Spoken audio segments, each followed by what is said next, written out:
Serial की कहानी इस वक्त बेहद दिलचस्प मोड़ पर पहुंच चुकी है। आने वाले एपिसोड में दर्शकों को एक के बाद एक जबरदस्त ट्विस्ट देखने को मिलने वाले हैं, जो कहानी को और भी रोमांचक बना देंगे। कहानी की शुरुआत होती है उस पल से जब सरूजा और चंद्रकांत मंदिर में शादी करते हुए नजर आने वाले हैं। यह शादी कई लोगों के लिए खुशी का मौका होगी, लेकिन अनिका के लिए यह किसी बड़े झटके से कम नहीं होगी। जैसे ही अनिका को यह बात पता चलती है कि सरूजा और चंद्रकांत मंदिर में शादी कर रहे हैं, उसका गुस्सा 7वें आसमान पर पहुंच जाता है। हालांकि बाहर से भले ही अनिका यह दिखाने की कोशिश करे कि उसे इस शादी से कोई फर्क नहीं पड़ता, लेकिन अंदर ही अंदर वह पूरी तरह से बौखलाई हुई होती है। असल में अनिका के लिए यह शादी उतनी अहम नहीं है जितनी अहम उसके लिए वेद है। अनिका का मकसद साफ है, उसे किसी भी हाल में वेद चाहिए और वह खुद को वेद की पत्नी के रूप में देखना चाहती है। यही वजह है कि वह हर हाल में सरू और वेद की शादी को रोकने की कोशिश में लगी हुई है। इसी बीच कहानी में एक और अहम मोड़ आता है। एक तरफ सरूजा, चंद्रकांत, वेद, सरू और फुल्ला सभी गांव में पूजा के लिए जाने की तैयारी कर रहे होते हैं। माहौल पूरी तरह धार्मिक और शांत होता है। तभी अनिका अचानक सरूजा के पास जाकर मासूमियत भरे अंदाज में पूछती है, पापा, क्या मैं भी आपके साथ गांव चल सकती हूँ?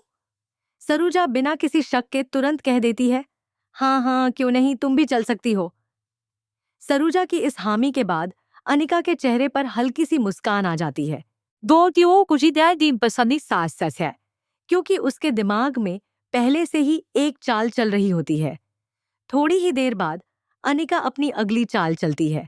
वह सबके सामने कहती है कि वह वेद की गाड़ी में बैठेगी। इसके पीछे वह एक बहाना बनाती है कि उसके बैग में मोच स्प्रेन आ गई है और दूसरी गाड़ी में बैठना उसके लिए मुश्किल होगा।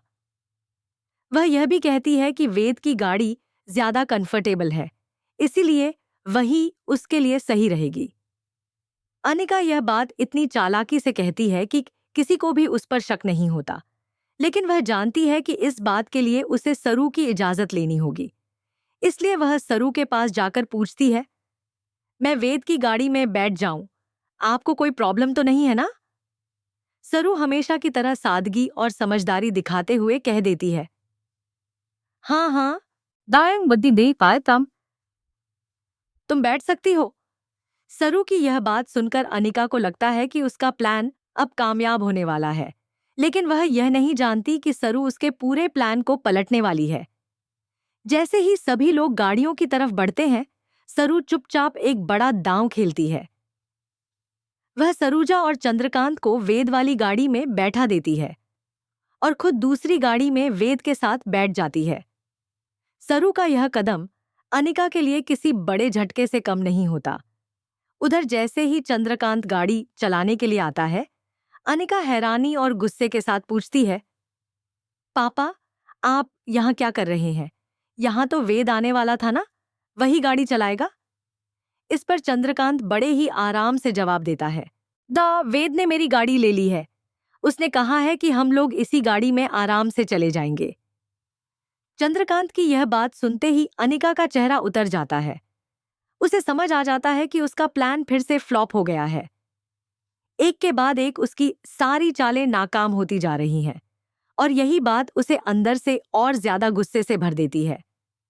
गुस्से और बेबसी में अनिका अब एक और खतरनाक कदम उठाने का फैसला करती है। वह सीधे तारा के पास पहुंचती है। वहां जाकर वह तारा के पैरों में गिर जाती है और रोते हुए उससे कहती है, प्लीज मेरी शादी अपने बेटे वेद से करा दो। मुझे वेद से शादी करनी है। प्लीज मेरी मदद करो। मैं अनिका बिरला बनना चाहती हूँ। अनिका की हालत देखकर तारा को तुरंत समझ आ जाता है कि इस लड़की को कैसे इस्तेमाल किया जा सकता है। तारा के मन में भी एक ही मकसद होता है, किसी भी तरह सरू और वेद की शादी को रोकना। यही वजह है कि तारा अनिका की बात मानने का नाटक करती है और कहती है, ठीक है, मुझे मंजूर है। इसके बाद वह अनिका के साथ हाथ मिला लेती है। बाहर से यह एक समझौते जैसा लगता है, लेकिन असल में दोनों अपने अपने फायदे के बारे में सोच रही होती हैं। तारा चाहती है कि अनिका के जरिए वह सरू और वेद की शादी में अड़चन डाल सके, जबकि अनिका को लगता है कि अब उसके सपने पूरे होने वाले हैं। दोनों की यह साजिश कहानी को और भी खतरनाक मोड़ पर ले जाने वाली है।